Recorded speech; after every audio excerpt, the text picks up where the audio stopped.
Hi friends, Niels അക്കാദമിയുടെ online ക്ലാസ്സിലേക്ക് സ്വാഗതം. ഇന്നും മലയാളത്തിന്റെ കുറച്ച് കാര്യങ്ങൾ പഠിക്കാൻ വേണ്ടിയിട്ടാണ് നമ്മളിവിടെ ഒരുമിച്ച് കൂടിയിട്ടുള്ളത്. ഇന്ന് വേറൊരു പ്രത്യേകത കൂടിയുണ്ട്. ഇന്ന് മലയാളം മാത്രമല്ല, നമ്മൾ കുറച്ച് സാഹിത്യം കൂടി പഠിക്കുന്നുണ്ട്. അപ്പൊ നമുക്കറിയാം, മലയാളത്തിൽ 10 ചോദ്യങ്ങൾ ഉണ്ടെങ്കിൽ ആ 10ഉം മലയാളം എന്നൊരു ഭാഗത്ത് നിന്ന് മാത്രമല്ല വരുന്നത്, സാഹിത്യം കൂടി മിക്സ് ആയിട്ടാണ് വരുന്നത്. ഇപ്പൊ ഉണ്ടാകും കൃതികളൊക്കെ ആരെഴുതിയതാണെന്നോ അല്ലെങ്കിൽ ചില വരികൾ, കവിതയിലെ ചില വരികളൊക്കെ കൊടുത്തിട്ട് ഉണ്ടായിരിക്കും ഈ വരികൾ ആരുടേതാണെന്നൊക്കെ ചോദിച്ചിട്ട്. അപ്പൊ കുറച്ച് കാര്യങ്ങൾ നമ്മൾ അതുകൂടെ പഠിച്ചാല് നമുക്ക് സാഹിത്യം എന്ന് പറഞ്ഞ ഭാഗത്തു കൂടി ഉപകാരപ്പെടും. അപ്പൊ എങ്ങനെയാ, ക്ലാസ്സിലേക്ക് പോവാം?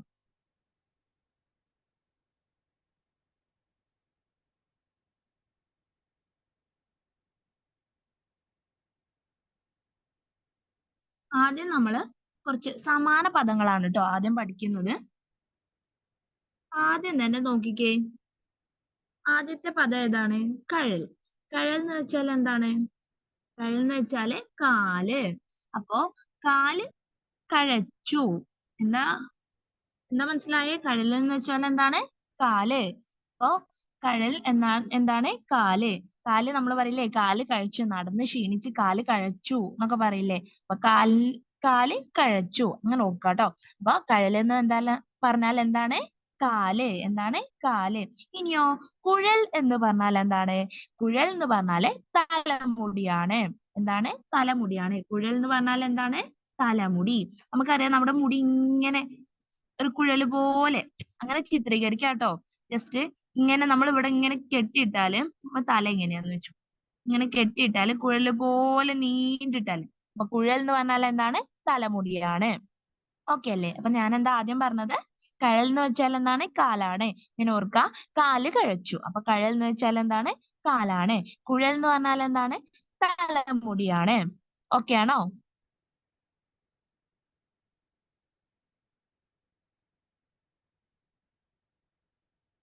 ഇനി അടുത്തത് വജസ് എന്ന് പറഞ്ഞാൽ എന്താണ്?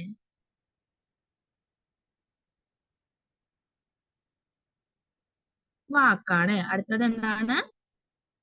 വജസ്. വജസ് എന്ന് പറഞ്ഞാൽ എന്താണ്? വാക്കാണ്. അപ്പൊ വാജി എന്ന് പറഞ്ഞാൽ എന്താണ്? അതും വാക്കാണ്. വാജി, വജസ് ഇതൊക്കെ വാക്കാണ്. ഓക്കെ അല്ലേ? അപ്പൊ നമ്മൾ ആദ്യം പറഞ്ഞു, കഴൽ എന്ന് പറഞ്ഞാൽ എന്താണ്? കാലാണ്. കുഴൽ എന്ന് പറഞ്ഞാല് തലമുടിയാണ് എന്ന് പറഞ്ഞു. ഇനി അടുത്തത് അഴൽ എന്ന് പറഞ്ഞാൽ എന്താണ്? അഴൽ എന്ന് പറഞ്ഞാല് ദുഃഖമാണ്. അഴൽ എന്ന് പറഞ്ഞാൽ എന്താണ്? ദുഃഖമാണ്.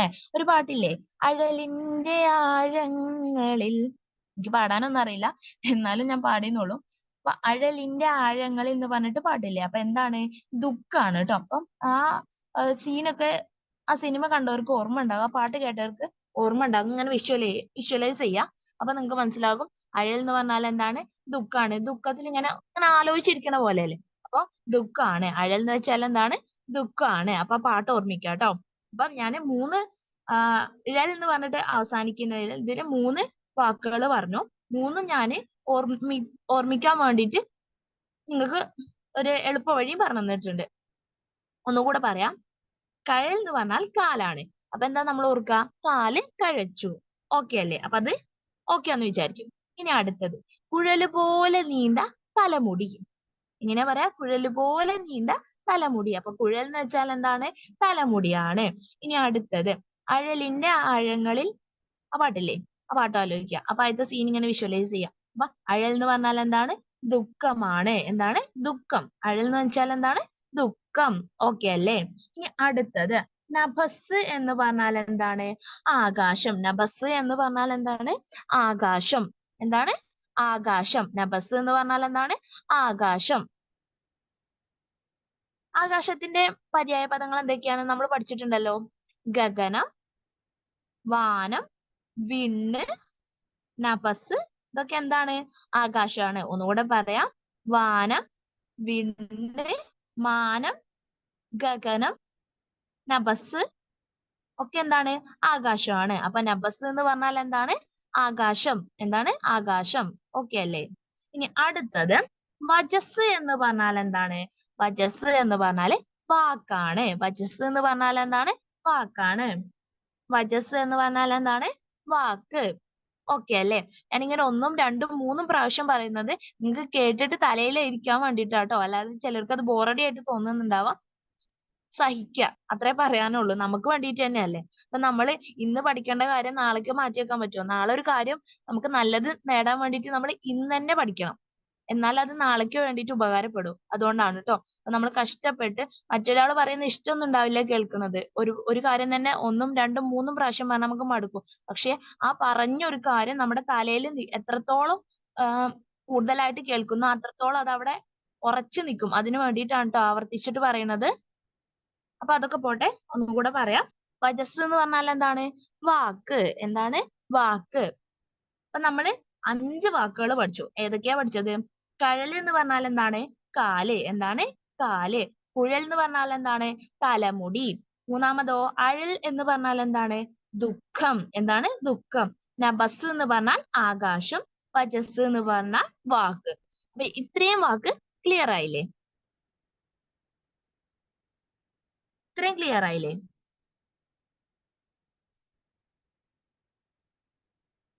ഇനി അടുത്തത് എന്താണ്? ഇന്ദ്രധനുസ്. എന്താണ്? ഇന്ദ്രധനുസ്. ഇന്ദ്രധനുസ് എന്ന് പറഞ്ഞാൽ എന്താണ്? മഴവില്ല്. ഇന്ദ്രൻ എന്ന് പറഞ്ഞാൽ ദേവനല്ലേ? അപ്പൊ ദേവന്റെ ധനുസ് വില്ലുണ്ടല്ലോ. അപ്പം ഇന്ദ്രന്റെ വില്ല് എന്ന് പറഞ്ഞാൽ ആകാശത്താണല്ലോ. നമ്മളിപ്പോ ദേവലോകം എന്ന് പറഞ്ഞാൽ ആകാശത്താണല്ലോ. അപ്പൊ എങ്ങനെയായിരിക്കും? ദേവന്റെ വില്ല് എന്നൊക്കെ, ഇന്ദ്രദേവന്റെ വില്ല് എന്നൊക്കെ ചിത്രീകരിക്കാം ട്ടോ. ആകാശത്തിൽ ഒരു വില്ലുണ്ട്. വില്ല് പോലെ ഉണ്ട്. അതാണ് മഴവില്ല്. മഴവില്ല് എങ്ങനെയാ? വില്ല് പോലെയല്ലേ? ഇങ്ങനെയല്ലേ മഴവില്ല് വരുന്നത്? ഇങ്ങനെയല്ലേ നമ്മൾ കാണുന്നത്. അപ്പൊ ഇന്ദ്രധനുസ് എന്ന് പറഞ്ഞാൽ എന്താണ്? മഴവില്ല്. അക്ഷരങ്ങൾ നോക്കണേ. ഇന്ദ്രധനുസ് എന്താണ്? മഴവില്ലാണ്. ഇനി അടുത്തത് തരസ. തരസ എന്ന് പറഞ്ഞാൽ എന്താണ്? പെട്ടെന്ന്. തരസ എന്ന വാക്കിന്റെ അർത്ഥം എന്താണ്? പെട്ടെന്ന്. തരസ എന്ന വാക്കിന്റെ അർത്ഥം എന്താണ്? പെട്ടെന്ന്. ഇനി അടുത്തത് വനഭൂവി. എന്താണ്? വനഭൂവി എന്നല്ല ട്ടോ. വനഭൂവി. ഭാക്ക് ഊചിനം നീട്ടണ്ട. അപ്പൊ വനഭൂവി എന്നാണ്. വനഭൂവി എന്ന് പറഞ്ഞാൽ എന്താണ്? കാട്ടുപ്രദേശം. വനം എന്ന് പറഞ്ഞാൽ എന്താണ്? കാട്.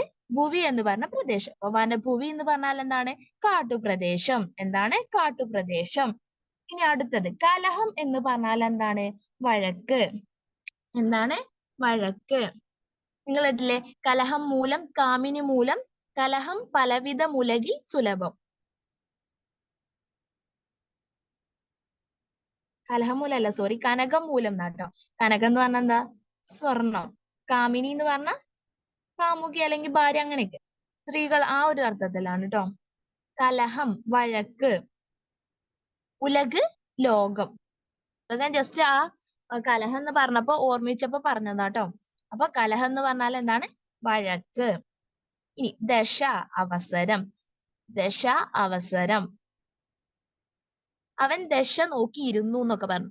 അപ്പൊ PSC കിട്ടാനുള്ള അതല്ലെങ്കിൽ അവനൊരു കാര്യം ചെയ്യാൻ ദശ നോക്കിയിരുന്നു. ദശേനെ നോക്കി ഇങ്ങനെ നിന്നു. എന്തിനാ ദശേനെ നോക്കിയത്? എന്തേലും ഒന്ന് കാര്യം ചെയ്യാനായിരിക്കുമല്ലോ. അപ്പൊ ദശേനെ ഇങ്ങനെ നോക്കിയിരിക്കാം. നിങ്ങൾ ഈ ഒരു സെൻസിൽ മാത്രം എടുത്താൽ മതി ട്ടോ. അപ്പൊ ദശേനെ നോക്കിയിരുന്നു പറഞ്ഞാൽ അവസരം എന്നാണ് ട്ടോ ദശ എന്ന് പറഞ്ഞാൽ. അപ്പൊ അവസരം കാത്തു നിൽക്കുന്നതിനാണ് ദശ കാത്തു നിന്നു എന്നൊക്കെ നിങ്ങൾ ഓർക്കുക. ദശയെ കാത്തു നിന്നു എന്നൊക്കെ ആലോചിക്കുക. അപ്പൊ ദശ എന്ന് പറഞ്ഞാൽ എന്താണ്? അവസരമാണ്. ഓക്കെ അല്ലേ? അപ്പൊ നമ്മൾ എന്തൊക്കെയാ പറഞ്ഞത്? ഇന്ദ്രധനുസ് എന്ന് പറഞ്ഞാൽ മഴവില്ല്. തരസ, തരസ എന്ന് പറഞ്ഞാൽ എന്താ അർത്ഥം? പെട്ടെന്ന്. വനഭൂവി, വനഭൂവി എന്ന് പറഞ്ഞാൽ കാട്ടുപ്രദേശം. കലഹം, വഴക്ക്. അടുത്തത് ദശ, അവസരം. ഇതെല്ലാം SCERT യിൽ ഉള്ളതാണ് ട്ടോ. ഇതെല്ലാം 3ആം ക്ലാസ്സിലെ SCERT യിൽ വരുന്നതാണ്. നമ്മൾ വിചാരിക്കും 3ലൊക്കെ കുറച്ച് കാര്യങ്ങളെ പഠിക്കാനുള്ളൂ എന്ന്. പക്ഷേ 3ആം ക്ലാസ്സിലെ SCERT യിൽ ഉള്ള വാക്കുകളാണ് ട്ടോ ഇത്. ഇനി അടുത്തൊരു വാക്കാണ് അരി. അടുത്തൊരു വാക്ക് എന്താണ്? അരി. അരി എന്ന് പറഞ്ഞാൽ എന്താണ്? അരി എന്ന് പറഞ്ഞാൽ ഭക്ഷണം കഴിക്കുന്ന ആ അരി അല്ല ട്ടോ. അരി എന്ന് പറഞ്ഞാൽ ഭക്ഷണമല്ല, അരിയാഹാരമല്ല, ശത്രു എന്നാണ്. നമ്മൾ പര്യായപദത്തിൽ പറഞ്ഞിരുന്നു. അപ്പൊ അരി എന്ന് വെച്ചാൽ എന്താണ്? ശത്രുവാണ്. ഇനി ശത്രുവിന്റെ പര്യായ പദങ്ങൾ എന്തൊക്കെയാണ്? രിപു, വൈരി. എഴുതി വെച്ചോളൂ. അരി ശത്രുവാണ്, രിപു വൈരി ഒക്കെ ശത്രുവിന്റെ പര്യായ പദങ്ങളാണ്. അപ്പൊ ശത്രു എന്ന പദത്തിന്റെ പര്യായ പദങ്ങൾ ഏതൊക്കെയെന്ന് ചോദിച്ചാൽ പറയണം. അരി, രിപു, വൈരി.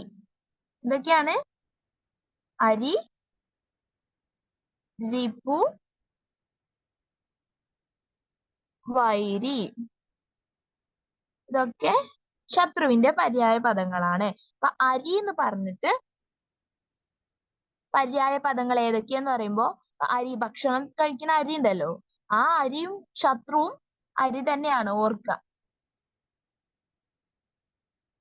അപ്പൊ ഭക്ഷണത്തിൽ അരിയിൽ കല്ലിടരുത്, ചോറിൽ കല്ലിടരുത് എന്നൊക്കെ പറയാം. അപ്പൊ ശത്രുക്കളാണല്ലോ അങ്ങനെ ചെയ്യാം. അപ്പൊ അരി എന്ന് പറഞ്ഞാൽ എന്താണ്? ശത്രുവാണ്. ശത്രുവിന്റെ വേറെ പര്യായ പദങ്ങൾ ഏതൊക്കെയാണ്? രിപു, വൈരി. ഇനി അടുത്തത് കരം. കരം എന്ന് പറഞ്ഞാല് കൈയാണ്. കരം എന്ന് പറഞ്ഞാൽ എന്താണ്? കൈയാണ്.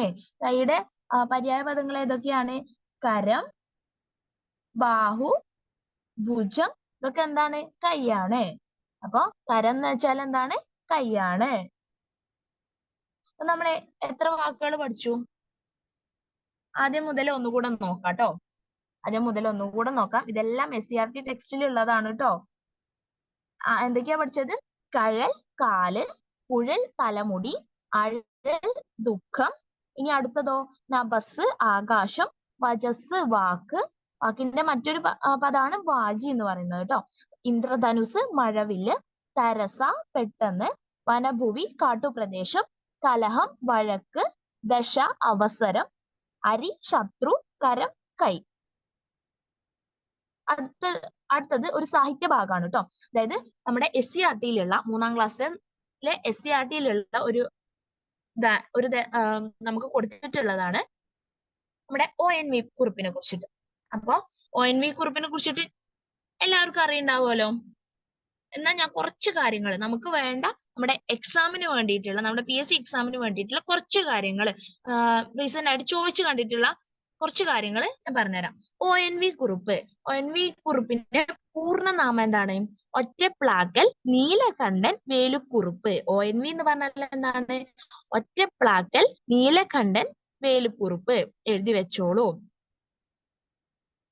ഇതുപോലെ SK പൊറ്റക്കാട് വന്നതാണ് ട്ടോ. അപ്പൊ ഒറ്റപ്ലാക്കൽ നീലകണ്ഠൻ വേലുക്കുറുപ്പാണ് ONV കുറിപ്പ്. ഓക്കെ അല്ലേ? ഇനി അദ്ദേഹത്തിന് ജ്ഞാനപീഠം കിട്ടിയിട്ടുണ്ട്, എഴുത്തച്ഛൻ പുരസ്കാരം കിട്ടിയിട്ടുണ്ട്, പത്മഭൂഷൺ കിട്ടിയിട്ടുണ്ട്. അപ്പൊ ഇതൊക്കെ കിട്ടിയിട്ടുണ്ട്.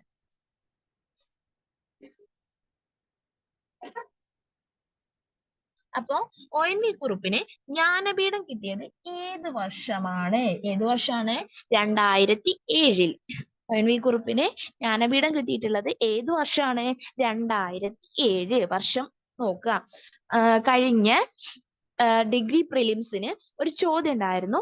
MT വാസുദേവൻ നായർക്ക് ജ്ഞാനപീഠം കിട്ടിയ വർഷം ചോദിച്ചിട്ട്. അപ്പോ ONV കുറിപ്പിന് ജ്ഞാനപീഠം കിട്ടിയ വർഷം ഏതാണ്? 2007.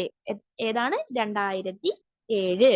ഇനി അദ്ദേഹത്തിന്റെ കൃതികൾ ഒന്ന് നോക്കിക്കേ. ഏതൊക്കെയാണ്? ഭൂമിക്കൊരു ചരമഗീതം, അക്ഷരം, ഉപ്പ്, ഉജ്ജയിനി, കറുത്ത പക്ഷിയുടെ പാട്ട്, ഭൈരവന്റെ തുടി, വളപ്പൊട്ടുകൾ, ദാഹിക്കുന്ന പാനപാത്രം, നീലക്കണ്ണുകൾ, മയിൽപീലി. ഇനി ഇതിൽ ഓർമ്മിക്കാൻ വേണ്ടിയിട്ട് ഞാൻ നിങ്ങൾക്ക് കണക്ട് ചെയ്തിട്ട് കുറച്ച് കാര്യങ്ങൾ പറഞ്ഞുതരാം. മയിലിന്റെ നീലക്കണ്ണ്, മയിലിന്റെ പീലി ഉണ്ടല്ലോ, മയിലിന്റെ കണ്ണ് എങ്ങനെയാണ്? നീലക്കണ്ണാണ്. അപ്പൊ ഓർക്കുക. മയിലിന് ദാഹിച്ചു, അപ്പൊ എന്താ? ദാഹിക്കുന്ന പാനപാത്രം. ഓക്കെ അല്ലേ? ഇനി ഭൈരവൻ തുടി കൊട്ടിയപ്പോ വളകൾ പൊട്ടിപ്പോയി. ഭൈരവൻ എന്ത് ചെയ്തു? തുടി കൊട്ടിയപ്പോ അപ്പുറത്ത് നിന്നൊരു പെൺകുട്ടിയെ പേടിച്ചിട്ട് വള പൊട്ടിപ്പോയി. കോഡാണ് ട്ടോ. അപ്പൊ അങ്ങനെ ആലോചിക്കുക. ഭൈരവൻ തുടി കൊട്ടി, അപ്പൊ വളകൾ പൊട്ടിപ്പോയി. ഇനി ഭൂമിക്കൊരു ചരമഗീതം. പിന്നെയോ കറുത്ത പക്ഷിയുടെ പാട്ട്. ഭൂമിക്ക് ഒരു ചരമഗീതം പോലെ കറുത്ത പക്ഷി പാടി. എങ്ങനെയാണ്? ഭൂമിക്ക് ഒരു ചരമഗീതം പോലെ കറുത്ത പക്ഷി പാടി. അപ്പൊ അതിൽ നിന്ന് എന്താ കിട്ടുക? ഭൂമിക്ക് ഒരു ചരമഗീതം കിട്ടും, പിന്നെ കറുത്ത പക്ഷിയുടെ പാട്ട് കിട്ടും. പിന്നെന്താ പറഞ്ഞത്? അക്ഷരം, ഉപ്പ്, ഉജ്ജയിനി. ഏതൊക്കെയാണ്? അക്ഷരം, ഉപ്പ്, ഉജ്ജയിനി. ഓക്കെ അല്ലേ? അപ്പൊ നമ്മൾ എന്താ പറഞ്ഞത്? ONV കുറുപ്പിന് ജ്ഞാനപീഠ പുരസ്കാരം കിട്ടിയത് വർഷം ഏതാണ്? 2007. വർഷം ഏതാണ്? 2007. പിന്നെ നമ്മൾ കൃതികൾ പറഞ്ഞു. കൃതികൾ നോട്ട് ചെയ്യാട്ടോ. അടുത്തത് ഇനി അവാർഡുകൾ കിട്ടിയ ഏതൊക്കെ കൃതികൾക്കാണ് ഏതൊക്കെ അവാർഡ് കിട്ടിയ അങ്ങനെ ഒരു ചോദ്യം വരികയാണെങ്കിൽ നോക്കിക്കോട്ടോ. അപ്പൊ ശ്രദ്ധിച്ചിരിക്കണേ. ആദ്യത്തേത് അഗ്നിശലഭങ്ങൾ. അഗ്നിശലഭങ്ങൾ ആരുടെ കൃതിയാണ്? ONV കുറുപ്പിന്റെ കൃതിയാണ്. ONVയുടെ കൃതിയാണ് ട്ടോ. അപ്പോ 1971 അഗ്നിശലഭങ്ങൾക്ക് കേരള സാഹിത്യ അക്കാദമി അവാർഡ് കിട്ടിയിട്ടുണ്ട്. എന്താ പറഞ്ഞത്? 1971 അഗ്നിശലഭങ്ങൾക്ക് കേരള സാഹിത്യ അക്കാദമി അവാർഡ് കിട്ടിയിട്ടുണ്ട്. ഒരു ചോദ്യം വരികയാണ്, സ്റ്റേറ്റ്മെന്റ് ആയിട്ട് വരും. ONV കുറുപ്പിന് കേരള സാഹിത്യ അക്കാദമി അവാർഡ് കിട്ടിയ കൃതിയാണ് അഗ്നിശലഭങ്ങൾ. ഇത് ശരിയോ തെറ്റോ? അപ്പൊ നമുക്ക് അറിയണം അഗ്നിശലഭങ്ങൾ എന്ന് പറഞ്ഞാൽ ആരുടെ കൃതിയാണെന്ന് അറിയണം. അതിന് കേരള സാഹിത്യ അക്കാദമി അവാർഡ് കിട്ടിയിട്ടുണ്ടോ എന്ന് അറിയണം. അപ്പൊ ഇതൊക്കെ നമ്മൾ അറിഞ്ഞിരിക്കേണ്ട കാര്യങ്ങളാണ് ട്ടോ. അപ്പൊ ഒന്നാമത്തെ എന്താ പറഞ്ഞത്? അഗ്നിശലഭങ്ങൾക്ക് ONV കുറുപ്പിന് കേരള സാഹിത്യ അക്കാദമി അവാർഡ് കിട്ടി. ഇനിയോ 1975 കേന്ദ്ര സാഹിത്യ അക്കാദമി അവാർഡ് കിട്ടിയിട്ടുണ്ട്. കൃതി ഏതാണ്? അക്ഷരം. കൃതി ഏതാണ്? അക്ഷരം. അപ്പൊ അക്ഷരം എന്ന് പറയുന്ന കൃതിക്ക് 1975 കേന്ദ്ര സാഹിത്യ അക്കാദമി അവാർഡ് കിട്ടിയിട്ടുണ്ട്. അടുത്തത് ഉപ്പ്. ഉപ്പ് നമുക്ക് എളുപ്പം ഓർമ്മിച്ചെടുക്കാൻ പറ്റും. 1982 ഉപ്പ് എന്ന കൃതിക്ക് വയലാർ അവാർഡ് കിട്ടിയിട്ടുണ്ട്. വയലാർ അവാർഡ്. അപ്പൊ എങ്ങനെയാ? ഉപ്പ് നമ്മൾ എവിടെയാ ഉണ്ടാക്കുക? ഉപ്പ് പാടങ്ങള്. അപ്പൊ പാടം എന്ന് പറഞ്ഞാൽ എന്താ? വയലാണ്. അപ്പൊ ഉപ്പ് നിർമ്മിക്കുന്നത് വയലില് വെച്ചിട്ട്, വയലില് ഉണക്കിയിട്ട് ഉപ്പ് ഉണ്ടാക്കുന്ന വയലിലാണ് ആലോചിക്കുക. അപ്പൊ ഉപ്പ് വയലാർ അവാർഡ് 1982. ഓക്കെ അല്ലേ? ഇനി അടുത്തത് മൃഗയ എന്ന കൃതിക്ക് 1990 ഓടക്കുഴൽ പുരസ്കാരം കിട്ടിയിട്ടുണ്ട്. അപ്പൊ മൃഗങ്ങള് ഈ ഓടക്കുഴൽ നാദം ഇങ്ങനെ കേട്ടോണ്ടിരിക്കും. മാനൊക്കെ ഇങ്ങനെ ഓടക്കുഴൽ വായിക്കണം, ഇങ്ങനെ കേട്ടോണ്ടിരിക്കും. ഈ കുട്ടികളുടെ കാർട്ടൂൺ ഉണ്ടല്ലോ, ഈ കൃഷ്ണന്റെ കാർട്ടൂൺ ഒക്കെ ഉണ്ടായല്ലോ പണ്ട്. അപ്പൊ അതിലുണ്ടാവും കൃഷ്ണൻ ഇങ്ങനെ ഓലക്കുഴൽ ഇങ്ങനെ വായിച്ചുകൊണ്ടിരിക്കുമ്പോ, ഓടക്കുഴൽ എന്ന് ആലോചിച്ചാൽ മതി ട്ടോ. വായിച്ചുകൊണ്ടിരിക്കുമ്പോ കുട്ടികൾ ഇങ്ങനെ കുറെ പശുക്കളും ഇതൊക്കെ, ചെറിയ മക്കളെല്ലാവർക്കും പെട്ടെന്ന് മനസ്സിലാകും. ഇങ്ങനെ ചുറ്റോട് നിന്നിട്ട് കിളികളൊക്കെ ഇങ്ങനെ ആസ്വദിച്ച്, മൃഗങ്ങളൊക്കെ ആസ്വദിച്ച് ഇങ്ങനെ ഇരിക്കണ നമുക്ക് കാണാൻ പറ്റും ആ കാർട്ടൂണില്. അപ്പൊ അതുപോലെ ആലോചിക്കാം. അപ്പൊ മൃഗയ എന്ന കൃതിക്ക് ഓടക്കുഴൽ പുരസ്കാരം കിട്ടിയിട്ടുണ്ട്. അപ്പൊ 4 പുരസ്കാരങ്ങൾ നമ്മൾ പറഞ്ഞു. ഒന്നാമത്തത് അഗ്നിശലഭങ്ങൾ കേരള സാഹിത്യ അക്കാദമി അവാർഡ്, അക്ഷരം കേന്ദ്ര സാഹിത്യ അക്കാദമി അവാർഡ്, ഉപ്പ് എന്ന കൃതിക്ക് വയലാർ അവാർഡ്. ഇനി ഓടക്കുഴൽ പുരസ്കാരോ? മൃഗയ എന്ന കൃതിക്ക്. ഇനി കുഞ്ഞടത്തി എന്ന കവിതയും ONV കുറുപ്പിന്റെ തന്നെയാണ് ട്ടോ. കുഞ്ഞടത്തി എന്ന കവിത ആരുടേതാണ്? ONV കുറുപ്പിന്റെ തന്നെയാണ് ട്ടോ. ഇനി അടുത്ത ഒരു ഭാഗം എന്ന് പറഞ്ഞാൽ, അപ്പൊ നമ്മള് സാഹിത്യത്തിൽ ONV കുറുപ്പ് പഠിച്ചു. ഇനി അടുത്തൊരു ഭാഗം നമ്മൾ മലയാളത്തിലേക്ക് തന്നെ വരാം. മലയാളത്തിൽ സ്പെഷ്യൽ ടോപ്പിക്കുകൾ കൊടുത്തിട്ടുണ്ട്. സ്പെഷ്യൽ ചെയ്തിട്ട് ഒരു 10-13ഓളം ടോപ്പിക് കൊടുത്തത്. അതിലൊന്നാണ് ശൈലികൾ. അപ്പൊ ആദ്യത്തെ ഇവിടെ എന്താ ശൈലി ഞാൻ കൊടുത്തിട്ടുള്ളത്? മുയൽ കൊമ്പ്. അതിപ്പോ പറയില്ലേ, നീ പിടിച്ച മുയലിന് കൊമ്പ് 4 എന്നൊക്കെ പറയാലോ, കൊമ്പ് 3 അല്ലെങ്കിൽ പറയാലോ. അതായത് ഇല്ലാത്തൊരു കാര്യം, നമ്മൾ എന്താണോ പറയുന്നത് അതന്നെ ഇല്ല എന്ന് പറയുന്ന ഒരു കാര്യമാണ്. അത് ഇല്ല, ആ സാധനം ഇല്ല. പക്ഷെ നമ്മളത് തറപ്പിച്ചിട്ട് പറയാണ്. അതിപ്പോ ആ ഒരു പ്രയോഗമാണ് മുയൽക്കൊമ്പ് എന്നതുകൊണ്ട് അർത്ഥാക്കുന്നത് കേട്ടോ. അപ്പൊ മുയൽക്കൊമ്പ് എന്ന് പറഞ്ഞാൽ ഇല്ലാത്ത ഒരു വസ്തുവാണ്. ഇല്ലാത്ത വസ്തു എന്ന് പറയുന്ന ഇതിന്റെ ശൈലിയാണ് മുയൽക്കൊമ്പ്. ഇനി കാർക്കോടക നയം എന്താണ്? രക്ഷിക്കുന്നവനെ ഉപദ്രവിക്കുന്ന നയം. നമുക്കറിയാം കർക്കോടക വിഷം എന്നൊക്കെ പറഞ്ഞിട്ട് കർക്കോടകൻ ആരാണെന്നുള്ളത് നിങ്ങൾക്കറിയാലോ.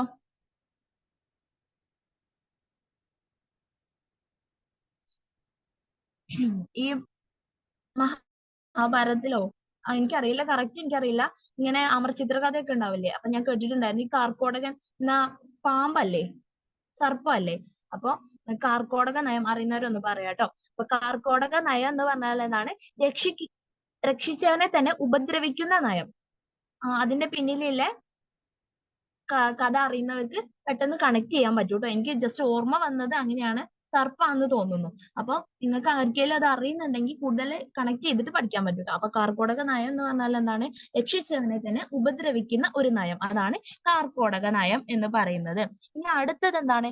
നക്രബാഷ്പം. നക്രബാഷ്പം എന്താണ്?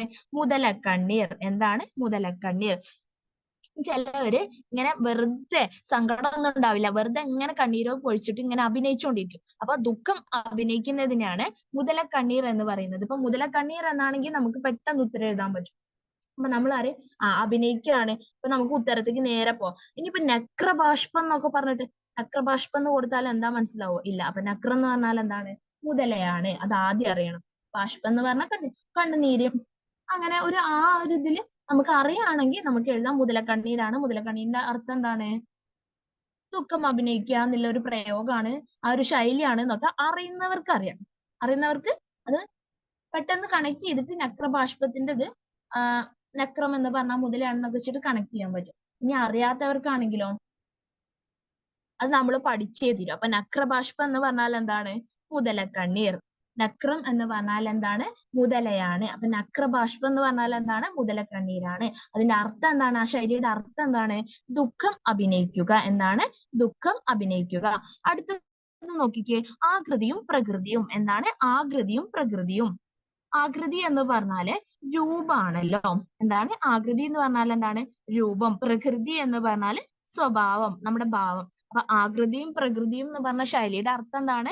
രൂപവും ഭാവവും. എന്താണ്? രൂപവും ഭാവവും. അപ്പൊ ആകൃതിയും പ്രകൃതിയും പറഞ്ഞ ശൈലിയുടെ അർത്ഥം എന്താണ്?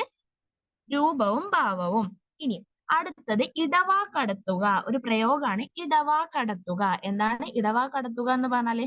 നാടുകടത്തുക. എന്താണ്? നാടുകടത്തുക. അപ്പൊ നമ്മള് 5 ശൈലി പഠിച്ചു. ഏതൊക്കെയാണ്? ഒന്നാമത്തേത് മുയൽക്കൊമ്പ്. ഒന്നാമത്തേത് എന്താണ്? മുയൽക്കൊമ്പ്. എന്താണ്? ഇല്ലാത്ത വസ്തു. മുയൽക്കൊമ്പ് എന്ന് വെച്ചാൽ എന്താണ്? ഇല്ലാത്ത വസ്തു. രണ്ടാമത്തേതോ? കാർക്കോടക നയം. എന്താണ്? കാർക്കോടക നയം. രക്ഷിച്ചവനെ ഉപദ്രവിക്കുന്ന നയം. മൂന്നാമത്തേതോ? നക്രബാഷ്പം. നക്രബാഷ്പം എന്ന് പറഞ്ഞാല് നക്രം എന്ന് പറഞ്ഞാൽ എന്താണ്? മുതല. അപ്പൊ നക്രബാഷ്പം എന്ന് പറഞ്ഞാല് മുതലക്കണ്ണീർ. ദുഃഖം അഭിനയിക്കുക. ആകൃതിയും പ്രകൃതിയും. ആകൃതിയും പ്രകൃതിയും പറഞ്ഞാൽ എന്താണ്? രൂപവും ഭാവവും. അടുത്തത് ഇടവാകടത്തുക. ഇടവാകടത്തുക എന്ന് പറഞ്ഞാൽ എന്താണ്? നാട് കടത്തുക. എന്താണ്? നാട് കടത്തുക. ഓക്കെ അല്ലേ?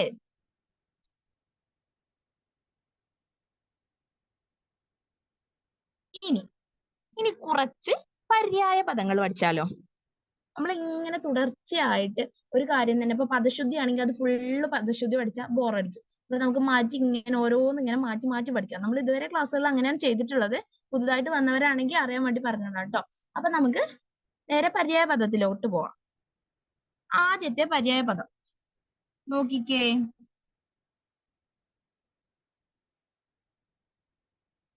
ആദ്യത്തേത് ഏതാ? രാത്രി. ആദ്യത്തെ ഏതാണ്? രാത്രി. രാത്രിയുടെ പര്യായ പദങ്ങൾ എന്തൊക്കെ? നിശ, നിശീതിനി, രജനി. നിശ, നിശീതിനി, രജനി. നിശ. നിശ എന്ന് പറഞ്ഞാൽ എന്താണ്? രാത്രിയാണ്. രജനി എന്ന് പറഞ്ഞാൽ എന്താണ്? രാത്രിയാണ്. നിശീതിനി എന്ന് പറഞ്ഞാൽ എന്താണ്? രാത്രിയാണ്. ഓക്കെ അല്ലേ? നിങ്ങൾ കേട്ടിട്ടില്ലേ നീല നിശീതിനി എന്നൊക്കെ പറഞ്ഞിട്ട്? അപ്പൊ നീല നിശീതിനി, നീല നിറമുള്ള രാത്രി. മനസ്സിലായോ? അപ്പൊ നിശ, നിശീതിനി, രജനി ഇവയൊക്കെ എന്തിന്റെ പര്യായ പദമാണ്? രാത്രിയുടെ പര്യായ പദമാണ്. ഇനി അടുത്തത് വഴി. മാർഗം, വീതി, പന്താവ്. എന്താണ്? മാർഗം, വീതി, പന്താവ്. ഈ വീതി മാർഗമൊക്കെ നമുക്ക് ചിലപ്പോ എളുപ്പം കിട്ടും. പന്താവ് നമുക്ക് മാറിപ്പോവാം. അപ്പൊ പന്താവ് എന്ന് പറഞ്ഞാൽ എന്താണ്? വഴിയാണ്. പന്താവ് നായും രഥത്തിന്റെ ദായും കൂടി ചേർന്നിട്ടാണ്. ഓർക്കാട്ടോ. അപ്പൊ ശ്രദ്ധിച്ചു വെക്കുക. പന്താവ് എന്ന് പറഞ്ഞാൽ എന്താണ്? വഴിയാണ്. വീതി എന്ന് പറഞ്ഞാലോ? വഴിയാണ്. മാർഗം എന്ന് പറഞ്ഞാലും വഴിയാണ്. ഗാന്ധിജി പറഞ്ഞത് നിങ്ങൾ ഓർക്കുന്നുണ്ടോ? ലക്ഷ്യം മാർഗത്തെ സാധൂകരിക്കുന്നു. നമുക്കൊരു ലക്ഷ്യം ഉണ്ടെങ്കിൽ നമുക്കിനി എത്ര വഴി ദൂരം സഞ്ചരിക്കാനുണ്ടെങ്കിലും അത് എളുപ്പമാക്കി തരും. സാധൂകരിക്കുക എന്ന് പറഞ്ഞാൽ നമുക്ക് എളുപ്പമാക്കി തരും. അപ്പം അതുപോലെയാണ് നമ്മുടെ ലക്ഷ്യം കേട്ടോ. ഞാനിവിടെ മാർഗം എന്ന് കണ്ടപ്പോ പറഞ്ഞതാണ്. ഗാന്ധിജി പറഞ്ഞിട്ടുണ്ടായിരുന്നു ലക്ഷ്യം മാർഗത്തെ സാധൂകരിക്കുന്നു. അപ്പൊ നമുക്ക് ഒരു അൾട്ടിമേറ്റ് ആയിട്ട് നമുക്കൊരു ലക്ഷ്യം ഉണ്ടെങ്കിൽ ആ ലക്ഷ്യത്തിന് വേണ്ടിയിട്ട് നമ്മൾ ഇനി ഏത് വഴി കൂടെ പോവുകയാണെങ്കിലും നമുക്കത് എളുപ്പമായി തീരും. ആ ഒരു അർത്ഥത്തിലാണ് കേട്ടോ. അപ്പൊ എല്ലാരും നിങ്ങളുടെ ലക്ഷ്യത്തിന് വേണ്ടിയിട്ട് ഓടുക. ആ ഓട്ടത്തിൽ എല്ലാരും വിജയിക്കട്ടെ കേട്ടോ. അപ്പൊ അടുത്തത് നോക്കിക്കേ, മരം. മരം എന്ന വാക്കിന്റെ പര്യായ പദങ്ങൾ ഏതൊക്കെയാണ്? ശാഖി. ഏതാണ്? ഒന്നാമത്തേത് ഏതാണ്? ശാഖി, തരു, ദ്രുമം. ശാഖി നമുക്ക് എളുപ്പം കണക്ട് ചെയ്യാൻ പറ്റും. ശാഖി, കുറെ ശിഖരങ്ങൾ ഉണ്ടല്ലോ, മരത്തിന് കുറെ ശിഖരങ്ങൾ ഉണ്ടല്ലോ, കൊമ്പുകൾ ഉണ്ടല്ലോ. അപ്പൊ ശിഖരങ്ങളുള്ളത് ശാഖി. തരു, പിന്നെ ദ്രുമം. ഇതൊക്കെ ഒന്ന് നോക്കി വെക്കണേ. മരത്തിന്റെ പര്യായ പദങ്ങൾ ഏതൊക്കെയാണ്? ശാഖി, തരു, ദ്രുമം. ഏതൊക്കെയാണ്? ശാഖി, തരു, ദ്രുമം. ദ്രുമത്തിന് ദാ നോക്കിക്കേ, ദോഷേന്റെ ദായാണ് കേട്ടോ. അപ്പൊ ശാഖി, തരു, ദ്രുമം ഇതൊക്കെ എന്തിന്റെ പര്യായ പദങ്ങളാണ്? മരത്തിന്റെ പര്യായ പദങ്ങളാണ്. അടുത്തത് പൂവ്. പൂവിന്റെ പുഷ്പം. പൂവ്, പുഷ്പം ഇതൊക്കെ പര്യായ പദങ്ങൾ ഏതൊക്കെയാണ്? മലർ, സുമം, കുസുമം. ഏതൊക്കെയാണ്? മലർ, സുമം, കുസുമം. ഈ സുമം എന്ന് കിട്ടിയാൽ നമുക്കറിയാം കുസുമം. പൂവിന്റെ പര്യായ പദമാണ് മലർ. പൂവിന്റെ പര്യായ പദമാണ്. പിന്നെയോ പുഷ്പം പൂവിന്റെ പര്യായ പദമാണ്. ഓക്കെ അല്ലേ? അപ്പൊ എന്തൊക്കെയാ പറഞ്ഞത്? പൂവിന്റെ പര്യായ പദങ്ങൾ ഏതൊക്കെയാണ്? മലർ, സുമം, കുസുമം. ഓക്കെ അല്ലേ? ഇനി അടുത്തത് കുട്ടി. കുട്ടിയുടെ പര്യായ പദങ്ങൾ ഏതൊക്കെയാണ്? ശിശു, പൈതൽ, അർഭകം. ഇതിൽ അർഭകം ഒന്ന് നോക്കി വെക്കണേ. അർഭകത്തിന്റെ ബാ ഒന്ന് നോക്കണേ. ഭരണിയുടെ ബായാണ്. അപ്പൊ അർഭകം, ശിശു, പൈതൽ ഇതൊക്കെ എന്തിന്റെ പര്യായ പദങ്ങളാണ്? കുട്ടിയുടെ പര്യായ പദങ്ങളാണ്. ഓക്കെ അല്ലേ? നമ്മൾ എന്തൊക്കെയാ പറഞ്ഞത്? രാത്രിയുടെ പര്യായ പദങ്ങൾ ഏതൊക്കെയാണ്? നിശ, നിശീതിനി, രജനി. വഴിയുടെയോ? മാർഗം, വീതി, പന്ഥാവ്. പന്ഥാവ് ഒന്ന് നോട്ട് ചെയ്യണേ. ഇനി അടുത്തത് മരം. മരത്തിന്റെ പര്യായ പദങ്ങൾ ഏതൊക്കെയാണ്? ശാഖി, തരു, ദ്രുമം. അടുത്തത് എന്താ പറഞ്ഞത്? പൂവിന്റെ പര്യായ പദങ്ങള്. പൂവിന്റെ പര്യായ പദങ്ങൾ ഏതൊക്കെയാണ്? മലർ, സുമം, കുസുമം. ഇനി അടുത്തത് കുട്ടിയുടെ പര്യായ പദങ്ങൾ. കുട്ടിയുടെ പര്യായ പദങ്ങൾ ഏതൊക്കെയാണ്? പൈതൽ, ശിശു, അർഭകം. അർഭകം ഒന്ന് നോട്ട് ചെയ്യണം കേട്ടോ.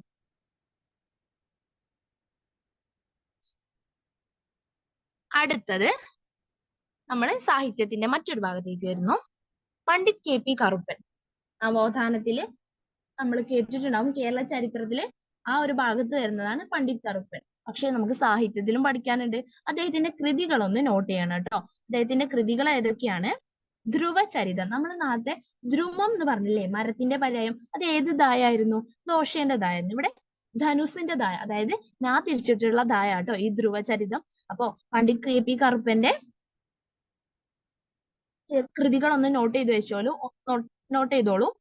ധ്രുവചരിതം, സൗദാമിനി, ഉദ്യാന വിരുന്ന്, ഭൈമി പരിണയം, ജാതിക്കുമ്മി. ജാതിക്കുമ്മി നിങ്ങൾ കേട്ടിട്ടുണ്ടാവും.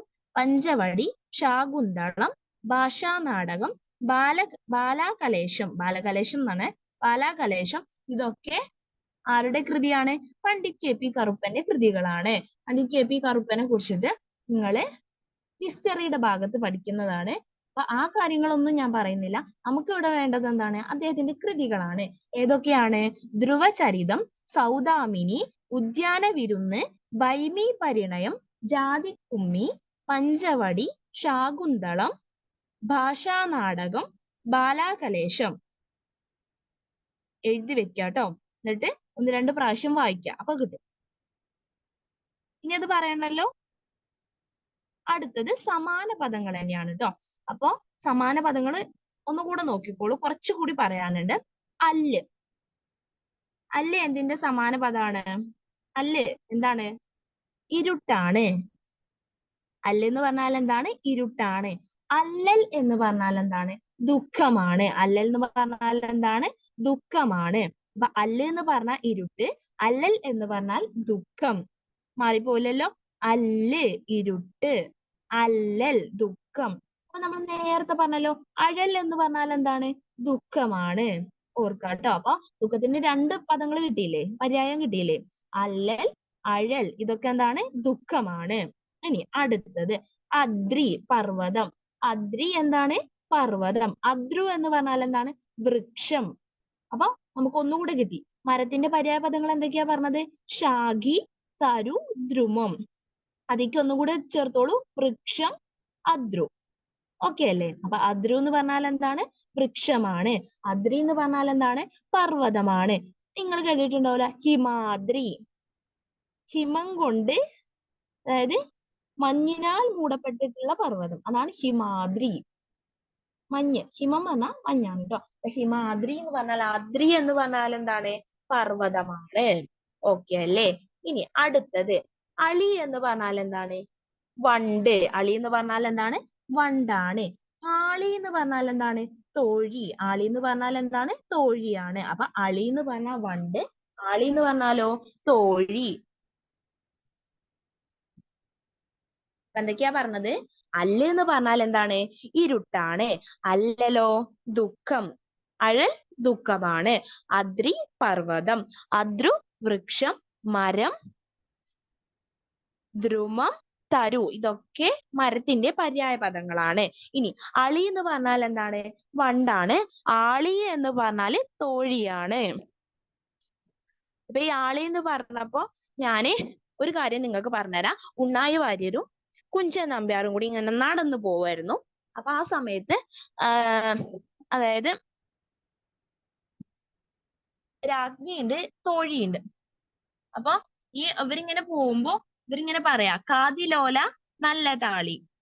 അപ്പൊ കാതില് ഓല ഇട്ട് ഇങ്ങനെ രാജകുമാരി ഇങ്ങനെ നടന്നു പോവാ, അങ്ങനെ കേട്ടോ. അപ്പൊ അവരിങ്ങനെ നടന്നു പോകുമ്പോ തോഴി ഉണ്ടല്ലോ, നല്ലത് ആളിയാണെന്ന് അതിന് മറുപടി പറയാണ് കേട്ടോ. പക്ഷെ നമുക്ക് ഇങ്ങനെ ആയിരിക്കും, കാതിലോല നല്ല താളി, തങ്ങളിയാണെന്ന് വിചാരിക്കും നമ്മൾ തലയിൽ തേക്കണം. അപ്പൊ അങ്ങനെ കാതിലോല നല്ല താളി ആരൊക്കെ തമ്മിലുള്ള സംഭാഷണമാണ്? ഉണ്ണായി വാര്യരും കുഞ്ചൻ നമ്പ്യാരും. നോട്ട് ചെയ്ത് വെക്കാട്ടോ. ഈ ഒരു സന്ദർഭത്തിൽ പറഞ്ഞു എന്നുള്ളൂ. ആളി എന്ന് പറഞ്ഞപ്പോ അപ്പൊ നല്ലത് ആളി, തോഴിയാണ് എന്നാണ് അവിടെ പറയുന്നത് കേട്ടോ. ആളി എന്ന് പറഞ്ഞാൽ എന്താണ്? തോഴിയാണ്. ഓക്കെ അല്ലേ? ഞാൻ ഈ അഡീഷണൽ ആയിട്ട് പറയുന്ന കാര്യങ്ങളൊക്കെ നിങ്ങൾ എഴുതി വെക്കണം കേട്ടോ. ഇനി അടുത്തത് നോക്കിക്കേ, അവശ്യം. എന്താണ്? അവശ്യം. അവശ്യം എന്ന് പറഞ്ഞാൽ എന്താണ്? കൂടിയേ തീരൂ, അതന്നെ വേണം എന്നുള്ള അത് നമുക്ക് എന്തായാലും വേണം. ആ ഒരു ഉള്ള ഇത് അത്ര അത്യാവശ്യമായിട്ടുള്ള അങ്ങനത്തെ ഉണ്ടല്ലോ. അപ്പൊ അവശ്യം എന്ന് പറഞ്ഞാൽ കൂടിയേ തീരൂ. ആവശ്യം എന്ന് പറഞ്ഞാൽ എന്താണ്? വേണ്ടത്, നമുക്ക് ആവശ്യമായത്, നമുക്കിപ്പോ വേണ്ടത് അതാണ്, ആ ഒരു അർത്ഥത്തിൽ കേട്ടോ. അപ്പൊ ആവശ്യം എന്ന് പറഞ്ഞാൽ എന്താണ്? വേണ്ടത്. അവശ്യം എന്ന് പറഞ്ഞാൽ കൂടിയേ തീരൂ. ഇനി അടുത്തത് നോക്കിക്കേ, അടൽ. അടൽ എന്ന് പറഞ്ഞാൽ യുദ്ധം. അംഗം, നമ്മൾ കഴിഞ്ഞ ക്ലാസ്സിൽ പറഞ്ഞു, അംഗം എന്ന് പറഞ്ഞാൽ എന്താണ്? യുദ്ധമാണ്. അതുപോലെ അടൽ എന്ന് പറയുന്നതും എന്താണ്? യുദ്ധമാണ്. ആടൽ. ആടൽ എന്ന് പറഞ്ഞാണ് ദുഃഖം. ദുഃഖം വന്നിട്ട് ഇങ്ങനെ ആടി ആടി പോയി, അത് ഓർത്താൽ മതി. അപ്പൊ ദുഃഖം വന്നിട്ട് ഇങ്ങനെ ആടി ആടി പോയി. അപ്പൊ നമ്മൾ ദുഃഖത്തിന്റെ എത്ര പര്യായ പദങ്ങൾ പറഞ്ഞു? ഓർത്ത് നോക്കിക്കേ.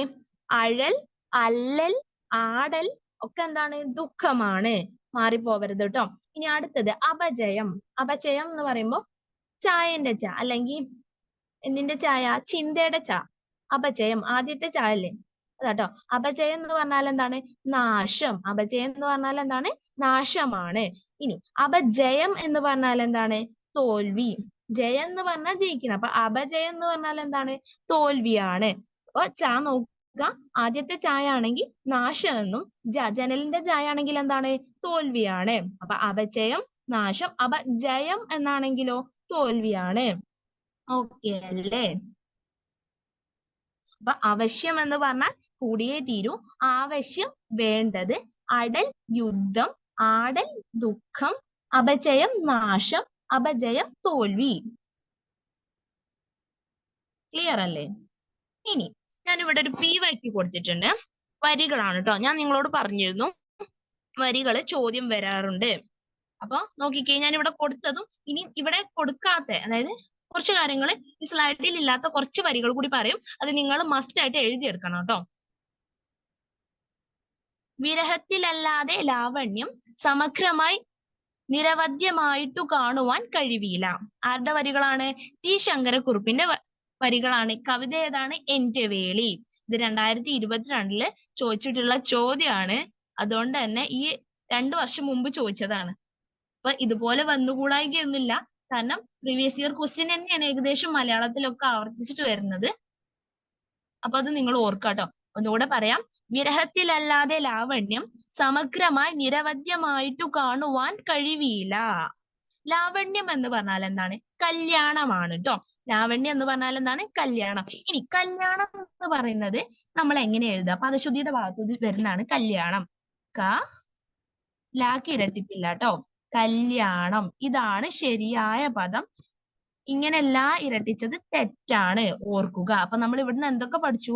ലാവണ്യം എന്ന് പറഞ്ഞാല് കല്യാണാണ് എന്ന് പഠിച്ചു. കല്യാണത്തിന് പദശുദ്ധി പഠിച്ചു. കല്യാണത്തിന് 2 ല അല്ലാതെ ല ഇരട്ടിക്കുന്നില്ല, അത് പഠിച്ചു. ഇനി വിരഹത്തിലല്ലാതെ ലാവണ്യം സമഗ്രമായി നിരവധ്യമായിട്ടു കാണുവാൻ കഴിവില്ല.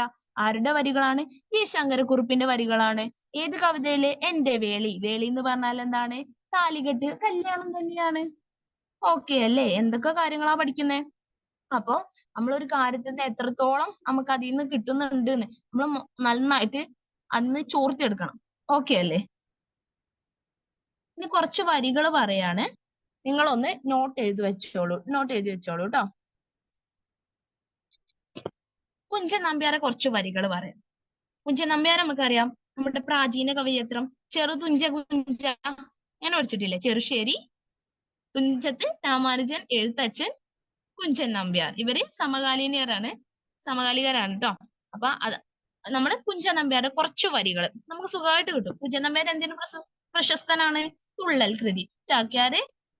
ചാക്യാർകൂത്ത് നടക്കുമ്പോ മിഴാവ് കൊട്ടുന്ന ആ സമയത്ത് ഉറങ്ങിപ്പോയി അങ്ങനെ ചാക്യാര് കളിയാക്കി. ആ കളിയാക്കിയതിനെ തുടർന്നിട്ട് എന്ത് ചെയ്തു? കുഞ്ചൻ നമ്പ്യാര് ഉണ്ടാക്കിയിട്ടുള്ള ഒരു കലാരൂപമാണ്, സൃഷ്ടിച്ചെടുത്ത കലാരൂപമാണ് തുള്ളൽ എന്നൊക്കെയാണ് പറയപ്പെടുന്നത് ട്ടോ. അതിന്റെ ഐതിഹ്യം എങ്ങനെയാണ്? ഇനി ഒരു ചോദ്യം ചോദിക്കാണ്. കുഞ്ചൻ നമ്പ്യാരുടെ ആദ്യ തുള്ളൽ ഏതാണ്? ശീതങ്കം തുള്ളലാണ്. 3 തരത്തിലുള്ള തുള്ളലുണ്ട്. ഓട്ടൻ, പറയൻ, ശീതങ്കൻ. ഇതിൽ കുഞ്ചൻ നമ്പ്യാരുടെ ആദ്യ തുള്ളൽ കൃതി ഏതാണ്? കല്യാണ സൗഗന്ധികം. ഏതാണ്? കല്യാണ സൗഗന്ധികം. മാറിക്കിടക്കട മർക്കട, നമ്മുടെ മാർഗെ കിടക്കുന്ന, അങ്ങനെയൊക്കെ പറഞ്ഞിട്ട് ഇതില്ലേ? ഞാൻ കറക്റ്റ് ഓർഡർ അല്ല പറയുന്നത്. അപ്പൊ ഹനുമാന് ഭീമന് പോകുന്ന സമയത്തുള്ള ആ ഒരു ഇതുണ്ടല്ലോ, കല്യാണ സൗഗന്ധികം തേടി പോകുന്ന ആ ഒരു യാത്രയില് ആ വരികൾ നിങ്ങൾ കേട്ടിട്ടില്ലേ? അത് കുഞ്ചൻ നമ്പ്യാരുടെ കേട്ടോ. അപ്പൊ ആദ്യ തുള്ളൽ ഏതാണ്? കുഞ്ചൻ നമ്പ്യാരുടെ കല്യാണ സൗഗന്ധികം. അത് ശീതകം തുള്ളലാണ്. അതൊക്കെ പോട്ടെ, അത് ഞാൻ പറഞ്ഞു എന്നുള്ളൂ. ഇതൊക്കെ വരാട്ടോ ചോദ്യമായിട്ട്. അപ്പൊ നമ്മൾ കുറച്ച് വരികളുണ്ട്, അത് നിങ്ങൾ എഴുതിയെടുക്കും ട്ടോ. ആദ്യത്തേത്, പാണ്ഡൻ നായുടെ പല്ലിന് ശൗര്യം പണ്ടേ പോലെ ഫലിക്കുന്നില്ല. കിരാതം എന്ന് പറഞ്ഞ തുള്ളൽകൃതിയിലാട്ടോ അത്. പാണ്ഡൻ നായുടെ പല്ലിന് ശൗര്യം എന്ന് പറഞ്ഞിട്ട് തുടങ്ങുന്നല്ലോ. നിങ്ങൾ ജസ്റ്റ് അതൊന്ന് നോട്ട് ചെയ്താൽ മതി. അടുത്തത്, മുല്ലപ്പൂമ്പൊടി ഏറ്റുകിടക്കും കല്ലിനുമുണ്ട് സൗരഭ്യം. കേട്ടിട്ടില്ലേ? അപ്പം അത് എഴുതി വെക്കാം. ഇനി അടുത്തത്, ലക്ഷം മനുഷ്യർ കൂടും സഭയിൽ ലക്ഷണമുള്ളവർ ഒന്നോ രണ്ടോ. അപ്പൊ അത് ആരുടെ വരികളാണ്? കുഞ്ചൻ നമ്പ്യാരുടെ വരികളാണ് ട്ടോ. എന്തൊക്കെയാ പറഞ്ഞത്? പാണ്ഡൻ നായുടെ പല്ലിന് ശൗര്യം അങ്ങനെ പറഞ്ഞിട്ട് തുടങ്ങുന്ന വരി ആരുടേതാണ്? കുഞ്ചൻ നമ്പ്യാരുടേതാണ്. ഇനി മുല്ലപ്പൂമ്പൊടി ഏറ്റുകിടക്കും കല്ലിനുമുണ്ടാ സൗരഭ്യം എന്ന് പറഞ്ഞിട്ട് അങ്ങനെ തുടങ്ങുന്ന വരികളോ? അതും കുഞ്ചൻ നമ്പ്യാരുടേതാണ്. ലക്ഷം മനുഷ്യർ കൂടും സഭയിൽ ലക്ഷണമുള്ളവർ ഒന്നോ രണ്ടോ, അത്. ഇനി അടുത്തത്, വല്ലാ മക്കളിൽ ഇല്ലാ മക്കളിൽ എല്ലാവർക്കും സമ്മതമല്ലോ. ഇത് ഗോവർദ്ധന ചരിതം കൃതിയിലെ കേട്ടോ. കൃതി ഏതാണ്? ഗോവർദ്ധന ചരിതം. ഏതാ പറഞ്ഞത് വരികള്? വല്ലാ മക്കളിൽ ഇല്ലാ മക്കളിൽ എല്ലാവർക്കും സമ്മതമല്ലോ. അതായത് മക്കൾ ഇപ്പൊ ഉള്ള മക്കളുണ്ടല്ലോ, അങ്ങനെ അവരുടെ ആ ഒരു സ്വഭാവം വെച്ചിട്ട് നോക്കുമ്പോൾ മക്കൾ ഇല്ലാത്തതാണ് നല്ലത്. ആ ഒരു അർത്ഥമാണ് കേട്ടോ ഈ വരികളിൽ നിന്ന് കിട്ടുന്നത്. അത് ഏത് കൃതിയിലേതാണ്? ഗോവർദ്ധന ചരിതം.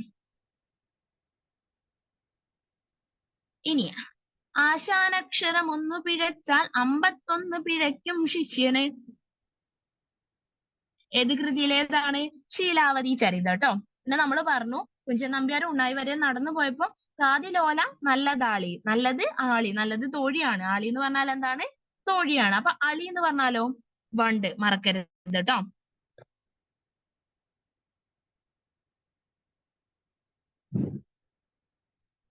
പിന്നെ നമ്മുടെ SCERT ഉണ്ട് നിത്യചൈതന്യയതി. അദ്ദേഹത്തിനെ കുറിച്ച് പറയുകയാണ്. അദ്ദേഹത്തിന്റെ യഥാർത്ഥ നാമം ജയചന്ദ്രൻ എന്നാണ്. പിന്നീട് ആത്മീയമായിട്ടുള്ള കാര്യങ്ങളൊക്കെ അങ്ങനെ സ്വീകരിച്ചതിന് ശേഷമാണ് നിത്യചൈതന്യയതി എന്ന അദ്ദേഹം പേര് സ്വീകരിച്ചത്. അദ്ദേഹത്തിന് കേരള സാഹിത്യ അക്കാദമി അവാർഡ് നേടിക്കൊടുത്തിട്ടുള്ള ഒരു കൃതിയുണ്ട്. അതേത്? 1977 ടെക്സ്റ്റ് ബുക്കിലുള്ളതാണ്. അപ്പൊ നിങ്ങളൊന്ന് നോട്ട് ചെയ്തോളൂ. നിത്യ ചൈതന്യയതി, പേരെന്തായിരുന്നു? ജയചന്ദ്രൻ. അദ്ദേഹത്തിന് കേരള സാഹിത്യ അക്കാദമി അവാർഡ് നേടിക്കൊടുത്തിട്ടുള്ള കൃതിയാണ് നളിനി എന്ന കാവ്യശില്പം. വർഷം 1977. ടെക്സ്റ്റ് ബുക്കിൽ ഉള്ളതാണ് കേട്ടോ പറഞ്ഞത്. ജസ്റ്റ് ഒന്ന് നോട്ട് ചെയ്തോളെ. ഇനി കുറച്ച് പദശുദ്ധിയാണ്. ഇതോട് കൂടിയിട്ട് ഇന്നത്തെ ക്ലാസ് അവസാനിക്കുന്നുണ്ട്. അപ്പൊ പദശുദ്ധിയും കൂടി പറഞ്ഞിട്ട് നമുക്ക് ക്ലാസ് വൈൻഡ് അപ്പ് ചെയ്യാം. ആദ്യത്തെ പദം നോക്കിക്കേ, സാമ്യം. എന്താണ്? സാമ്യം. നീട്ടാനുണ്ട്, സാക്ക് നീട്ടാനുണ്ട്, പിന്നെ ചിഹ്നമൊക്കെ നോക്കാം കേട്ടോ. സാമ്യം. ഇനി അടുത്തത് സായുജ്യം. എന്താണ്? സായുജ്യം. അടുത്തതോ നിശബ്ദത. അപ്പൊ ആദ്യത്തെ ഞാൻ ആദ്യം പറയുന്ന 4 വാക്കും ഇങ്ങനെ ജോഡികളായിട്ട് ഇങ്ങനെ തന്നിട്ട് ചോദ്യം വന്നതാണ്. ഇതിൽ ശരിയായ ജോഡി ഏത്? ചോദ്യം വന്നതാട്ടോ. അപ്പൊ നിങ്ങൾ നോക്കിക്കോ. ഇത് പ്രീവിയസ് ഇയർ ക്വസ്റ്റ്യൻ ആണ്. സാമ്യം, സായുജ്യം, നിശബ്ദത, ഹാർദം. ഓക്കെ അല്ലെ? ഇതൊരു ചോദ്യം വന്നാട്ടോ. അപ്പൊ സാമ്യം, സാമ്യം, സാമ്യം എന്നല്ല, സാമ്യം. സായുജ്യം എന്നല്ല, യു എന്ന് പറഞ്ഞിട്ട് നീട്ടാനില്ല, സായുജ്യം. നിശബ്ദത, നിശബ്ദതയ്ക്ക് 2 ഷായുണ്ട്. നിശബ്ദത ആദ്യത്തേത് ദോഷേന്റെ തായും പിന്നെ തത്തേന്റെ തായുമാണ്, ഓർക്കുക. ഇനി ഹാർദം. നിങ്ങൾ പ്രസംഗത്തിലൊക്കെ കേട്ടിട്ടുണ്ടാകും, ഹാർദവമായി സ്വാഗതം ചെയ്തു. ഹാർദവമായി എന്ന് തെറ്റാണ്. ഹാർദം, ഹാർദമായി എന്ന് പറയാം. ഹാർദവം, അതിലൊരു വാ ചേർക്കുന്നത് തെറ്റാണ്. ഓക്കെ അല്ലേ? അപ്പൊ നമ്മൾ എന്തൊക്കെയാ പറഞ്ഞത്? നമ്മൾ പ്രീവിയസ് ഇയർ ക്വസ്റ്റ്യനിൽ വന്നിട്ടുള്ള 4 വാക്കുകൾ പറഞ്ഞു. സാമ്യം, സായുജ്യം, സായുജ്യം എന്നല്ല, സായുജ്യം, നിശബ്ദത 2 ഷാ ഉണ്ട്, പിന്നെ ബ, ബലൂണിന്റെ ബ, പിന്നെ ദ, ദോഷേന്റെ ദ, തത്തേന്റെ ത. അങ്ങനെ ഓർക്കുക കേട്ടോ. ഹാർദം എന്നാണ്. ഹാർദം എന്നാവുമ്പോ 2 താ ഉണ്ട് കേട്ടോ. അപ്പൊ ഹാർദം, ഹാർദവം എന്നല്ല, ഹാർദവം എന്നത് തെറ്റാണ്, ഓർക്കുക. ഹാർദം എന്നുള്ളൂ കേട്ടോ.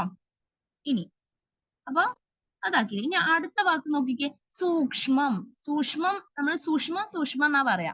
സൂക്ഷ്മം എന്ന് പറഞ്ഞാൽ എന്താണ്? വെറും ഒരു ഷായ ഉണ്ടാവുള്ളൂ. പക്ഷെ സൂക്ഷ്മം ക്ഷ ആണ് കേട്ടോ. ക്ഷ കണ്ടോ? കായും ഷായും കൂടി ചേർന്ന് സൂക്ഷ്മം.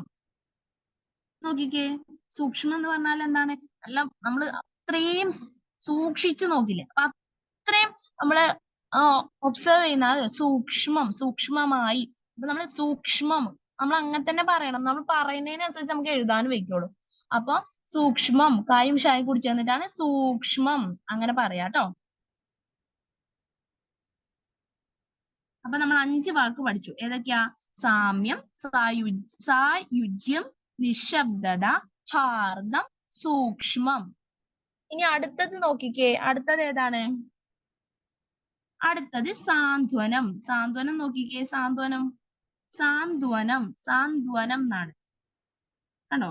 സാന്ത്വനം. നായും തായും പിന്നെ ചിഹ്നം കണ്ടോ? ഈ ഒരു ചിഹ്നം കണ്ടോ? ഇതുണ്ട്. അപ്പൊ സാന്ത്വനം. ഇനി സാമ്രാട്ട്. ലേറ്റസ്റ്റ് ക്വസ്റ്റ്യൻ ആണ്. സമ്രാട്ട്, സാമ്രാട്ട്. ഇതിൽ ഏതാണ് ശരി? സാമ്രാട്ട്, സോറി, സാമ്രാട്ട് അല്ല. സാമ്രാട്ട് എന്ന് പറയുമ്പോ സാക്കി നീട്ടാനുണ്ട്. സാമ്രാട്ട്, ഇത് തെറ്റാണ് കേട്ടോ.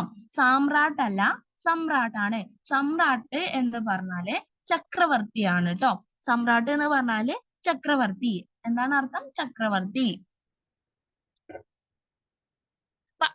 സമ്രാട്ടിന്റെ എതിർലിംഗ പദം ഏതാ? അതായത് സമ്രാട്ട് എന്ന് പറഞ്ഞ ചക്രവർത്തിയാണ്, പുരുഷലിംഗം എന്ന് പറഞ്ഞു. അപ്പൊ സ്ത്രീലിംഗ പദം ഏതാണ്? അതായത് എതിർലിംഗ പദം ഏതാണ്? നിങ്ങൾ അടുത്ത ക്ലാസ്സിൽ പറഞ്ഞു തരും. അല്ലെങ്കിൽ നിങ്ങൾക്ക് അറിയാണെങ്കിൽ കമന്റ് ചെയ്തോളൂ കേട്ടോ. സമ്രാട്ട് ആണ്, സാമ്രാട്ട് അല്ല. അപ്പൊ സമ്രാട്ട് ചക്രവർത്തി, സാക്ക് നീട്ടാനില്ല, നോക്കുക. ഇനി പുച്ഛം. പുച്ഛം എന്ന് പറയുമ്പോൾ ചിലവര് ച ഇരട്ടിക്കും. അങ്ങനെയല്ല, ചായും ചായും ആണ് കേട്ടോ. അതായത് ഛായ, ഛത്രം, അതിന്റെ കെട്ടുള്ള ചായല്ലേ. അപ്പൊ ഒരു ചാ സാധാ ചായും മറ്റേത് കെട്ടുള്ള ചായാണ്. അതങ്ങനെ ഭയങ്കര പുച്ഛം. അപ്പൊ അങ്ങനത്തെ ഒരു കെട്ടൊരു സ്വഭാവമാണ് എന്ന് വിചാരിച്ചാൽ മതി. അപ്പൊ കെട്ടൊരു ഭാവമാണ് പുച്ഛം. അപ്പൊ കെട്ടുള്ള ചാ കൂടി ഉണ്ട്. അപ്പൊ കെട്ട ഭാവം പുച്ഛം, അങ്ങനെ ഓർക്കുക കേട്ടോ. അപ്പൊ പുച്ഛം എന്താണ്? 2 ചാ ഉണ്ട് എന്ന് ആലോചിക്കുക. പുച്ഛം, അപ്പൊ തന്നെ നമുക്ക് മനസ്സിലാവും 2 ചാ ഉണ്ട്, ഒരു കെട്ട ചായ ഉണ്ട് എന്ന് പറഞ്ഞാൽ കെട്ടൊരു ഭാവമാണ് പുച്ഛത്തിന്. അപ്പം കെട്ടുള്ള ച, ഛത്രത്തിന്റെ ച കേട്ടോ. ഇനി ഛത്രം എന്ന് പറഞ്ഞപ്പോ പറയാം, ചോദിക്കട്ടെ. ഛത്രം ആദപത്രം. ഇതൊക്കെ എന്തിന്റെ പര്യായമാണ്? കുടയുടെ പര്യായമാണ്. നമ്മൾ ഇങ്ങനെ അക്ഷരമാലയൊക്കെ പഠിക്കുമ്പോൾ കുട്ടികൾക്ക് ബുക്കിൽ ഉണ്ടാവുമല്ലോ, അതിലുണ്ടാവുമല്ലോ ഛത്രം, കുടേന്റെ ഫോട്ടോ ഒക്കെ ആയിട്ട്, ഓർമ്മിച്ചിട്ടില്ലേ? അപ്പൊ ആദപത്രം കുടയാണ്. എന്നാൽ ആദപം എന്ന് പറഞ്ഞാൽ എന്താണ്? വെയിലാണ് കേട്ടോ. ആദപം എന്ന് പറഞ്ഞാൽ വെയിലാണ്. ഛത്രം, ആദപത്രം എന്ന് പറഞ്ഞാൽ കുടയാണ്. ഓർക്കാട്ടോ. ഇനി പീഡ, പീഡനം, പീഡനത്തിന് കെട്ടുണ്ടോ? ഇല്ല. അപ്പൊ പീഡനം വിഡ്ഢിക്കാണ് കേട്ടോ കെട്ട്. അപ്പൊ പീഡനം, പീഡ, ഇതൊക്കെ ഡായാണ് കേട്ടോ, കെട്ടില്ലാത്ത ഡായാണ് പീഡയ്ക്ക്. ഇനി മാന്ദ്യം, മാന്ദ്യം ഒരു മന്ദത എന്നൊക്കെ പറയില്ലേ, മന്ദത, മാന്ദ്യം, ഇതിനൊക്കെ ഏത് ദായാണ് വരുന്നത്? നായും ദോഷേന്റെ ദായും കൂടി ചേർന്നിട്ടുള്ളതാണ് കേട്ടോ. അപ്പൊ മാന്ദ്യം, മന്ദത, ഇതൊക്കെ വാക്കുകൾ നോക്കുക, അതിലെ അക്ഷരങ്ങൾ നോക്കുക. ദോഷയുടെ ദായും നായും, നായും ദോഷയുടെ ദായും ഉള്ളതാണ് മാന്ദ്യം, മന്ദത. അപ്പൊ എന്താ പറഞ്ഞത്? സാന്ത്വനം, സാന്ത്വനം, നായും തായും. സമ്രാട്ട്, സാമ്രാട്ടല്ല. പുച്ഛം, പുച്ഛത്തിന് ഒരു കെട്ട ഭാവമാണ്. അപ്പൊ രണ്ട് ചാണ്ട് ഒരു ചാക്ക് കെട്ട ഭാവമാണ് പറഞ്ഞാൽ കെട്ടുണ്ട്. ഓക്കെ അല്ലേ? പിന്നെ പീഡ, പീഡയ്ക്ക് കെട്ടില്ല. ഇതല്ല, പീഡയ്ക്ക് കെട്ടില്ല. വിഡ്ഢിക്കാണ് കേട്ടോ. വിഡ്ഢിക്ക് രണ്ട് ഡാ ഉണ്ട്. അതായത് താഴത്തെ ഡാക്ക് കെട്ടുണ്ട്. ഈ പുച്ഛത്തിന്റെ പോലെ തന്നെ രണ്ട് ഡാ ഉണ്ട്, ഒന്നിന് കെട്ടുണ്ട് കേട്ടോ. അപ്പൊ അങ്ങനെ ആലോചിക്കേ. പിന്നെ മാന്ദ്യം, മന്ദത. ഓക്കെ അല്ലേ?